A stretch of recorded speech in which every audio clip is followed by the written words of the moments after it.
many of the county and local parks across our state.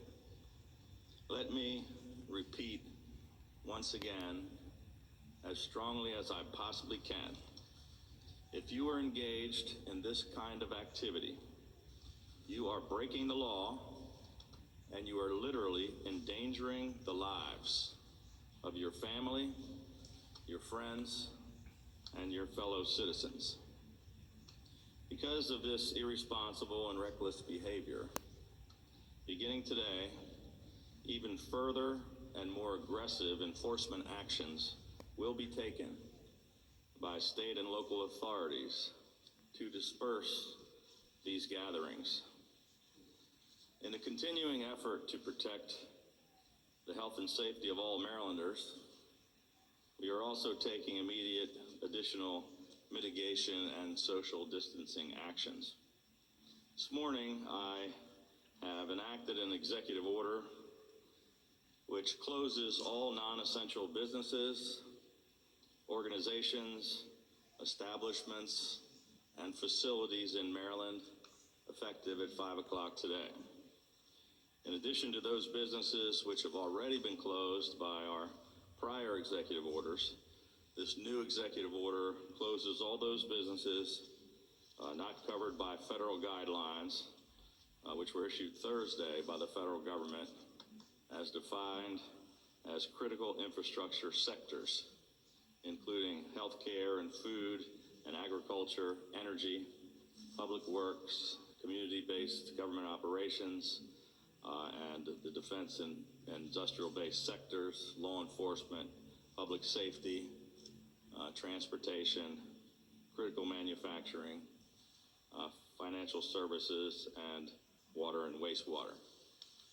Let me be clear. We are not issuing or ordering a shelter-in-place directive or forcing people to stay home.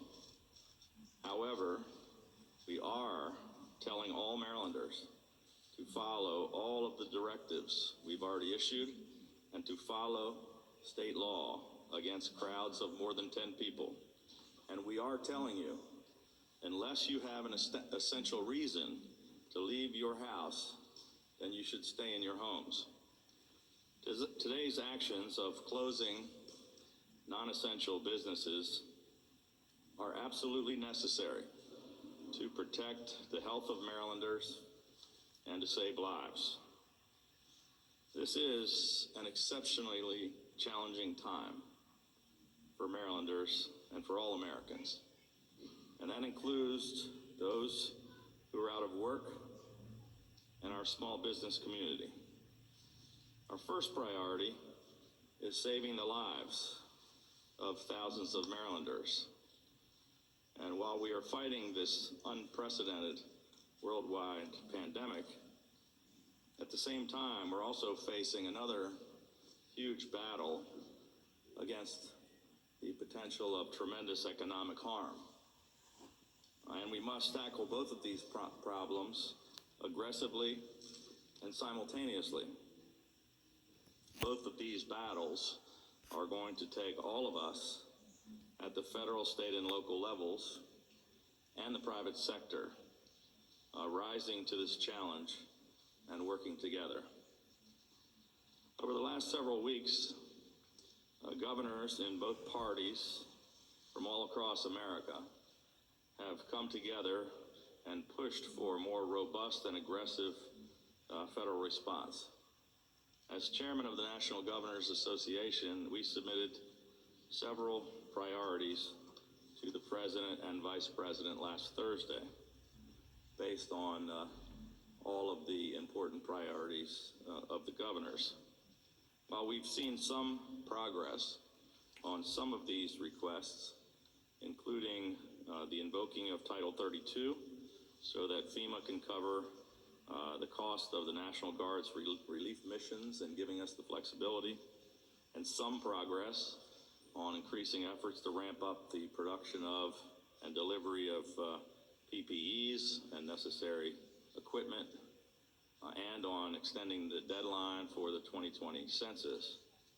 We're still waiting for additional action on Title 32 for all of the states, and still pushing for the extension of the Real ID, and we're still pushing very hard for major economic stimulus and for monies to go directly to the states so that we can help these businesses and individuals that are impacted, and there's still no action on that.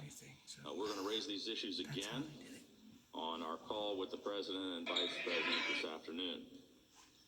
I've spoken several times over the past couple of days with U.S. Labor Secretary Gene Scalia about helping unemployed and displaced workers. Last week, Congress passed a second stimulus package, which included paid sick leave and paid family and medical leave for workers, enhanced unemployment insurance, and enhanced food security programs. I also spoke with Secretary Scalia about the availability of $100 million in dislocated worker grants in response to this health emergency.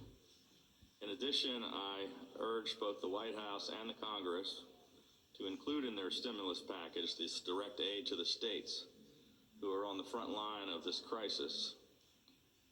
Over the weekend, I spoke with Vice President Pence, Treasury Secretary Steven Mnuchin, and the leaders of both the Senate and the House. And on Friday, I spoke with our entire federal delegation that represents Maryland about the importance of this much-needed assistance. The package currently being debated includes a $300 billion emergency economic relief plan to help small businesses make payroll and cover expenses. This legislation would provide cash flow assistance through federally guaranteed loans to employers to maintain their payroll during this emergency. This will help workers to remain employed and help small businesses to ramp back up after this crisis. As I've said repeatedly, governors are leading on the front lines of this crisis, and we need Congress to work together to support our efforts. This is no time for partisan dysfunction. It's going to take all of us working together in order to save thousands of lives. This afternoon, I'll be leading another one of these teleconferences with the President and Vice President with all the nation's governors. We're going to continue to press for further coordination and further resources from the federal government. This will be our 5th such teleconference with the governors. All of the federal assistance is critically needed, and the efforts so far are appreciated. But the states continue to need more assistance and more action. However, Maryland is not just going to rely on or wait for action from the federal government. As we have time and time again, we will continue to lead and continue to take action in this crisis.